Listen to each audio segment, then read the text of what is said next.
রাধে রাধে বন্ধুরা। তো আজকে তোমাদের সাথে একটা বিশেষ আপডেট নিয়ে কথা বলতে চলেছি, সেটা শুনে তোমরাও শক খেয়ে যাবে। তো বিশেষ আপডেটটা কি, তো সেটাই আপনাদের সাথে বিস্তারিত আলোচনা করতে চলেছিল। আমি হলাম সিনু। চলো বেশি ভাত না বকে ভিডিওটা শুরু করে যাক।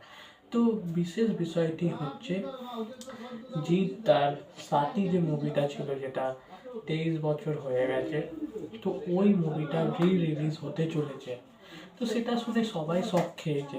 হ্যাঁ, এটা হতে চলেছে, জিৎ তার সাথী মুভিটা আবার রিলিজ হতে চলেছে। সেই ক্রেজ, সেটা আমরা মিস করেছিলাম, যে যখন জিৎ তার সাথী সিনেমা কেমন ক্রেজ ছিল, তখন বড় লোকদের মুখে শুনতাম এমন ক্রেজ ছিল, তখন পুরো হল পুরো কেঁপে গেছিল, এত আওয়াজ যখন জিৎ মানে ওই লাস্টের যে সিনটা যখন ও বন্ধু, তখন পুরো হল ফেটে উঠেছিল। ওই ক্রেজটা আবার সেই দেখতে চলেছি। তো এই উদ্যোগটা নিতে চলেছেন একটা জিৎ ফ্যান বেস। তো সে এই উদ্যোগটা নিতে চলেছে, এটা হচ্ছে কৃষ্ণনগরের জিৎ ফ্যান ক্লাব।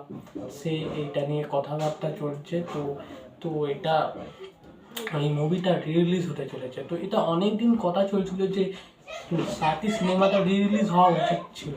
তো এবার মার্চ মাসে সাথী সিনেমাটা রিলিজ হতে চলেছে। তো এই সিনেমাটার ক্রেজটা আবার বুঝতে পারবো। তো এবার দেখা যাক কেমন হয় সাথী সিনেমাটা। তো এটা তো একটা নস্টালজিয়া, একটা আবেগ অনুভূতি, যে সাথী সিনেমার মতো সিনেমা আর কখনো হবে না, যেটা করে জিৎটা একবার সুপারস্টার হয়েছে। যেমন ঋত্বিক রোশনের কহো না প্যার আছে, তেমনি সাথী মানে জিতেরও সাথী আছে। দুজনেই একটা বই করেই সুপারস্টার হয়েছে।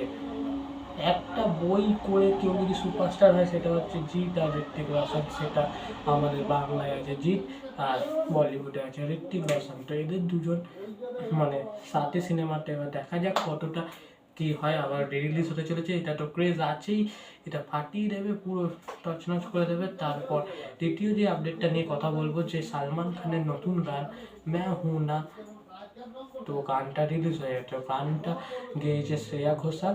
তো তো গানটা মিউজিক ডাইরেক্টর হচ্ছে আয়ান আলী, আর গানটা মানে গেয়েছে আয়ান আলী।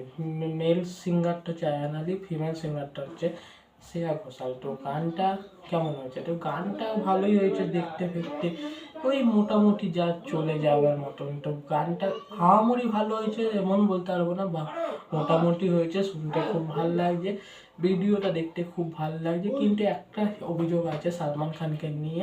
তো সালমান খানের এই যে এক্সপ্রেশনটা নিয়ে, তো সালমান খানের লিপসিংটাও ঠিক মতন ম্যাচ করছে না, সেটা সবারই অভিযোগ। তো যেটা মাতৃভূমির সঙ্গের সময়ও দেখেছিলাম, গান অন্য চলছে, লিপসিং অন্য হচ্ছে। তো এইটা আমরা দেখতে পেয়েছি। আর সালমান খানের গানের যে ক্রেজটা, মানে যে সালমান খানের গান এসছে, আগে আমরা 2-3 দিন আগে দিয়ে জেনে যেতাম।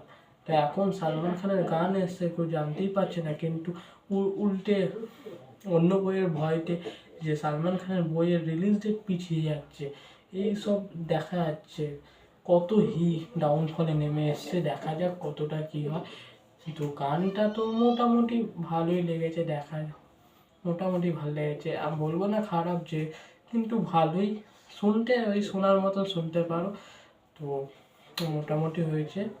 এতটাই বন্ধুরা ভিডিও। যদি ভিডিওটা ভালো লেগে থাকে,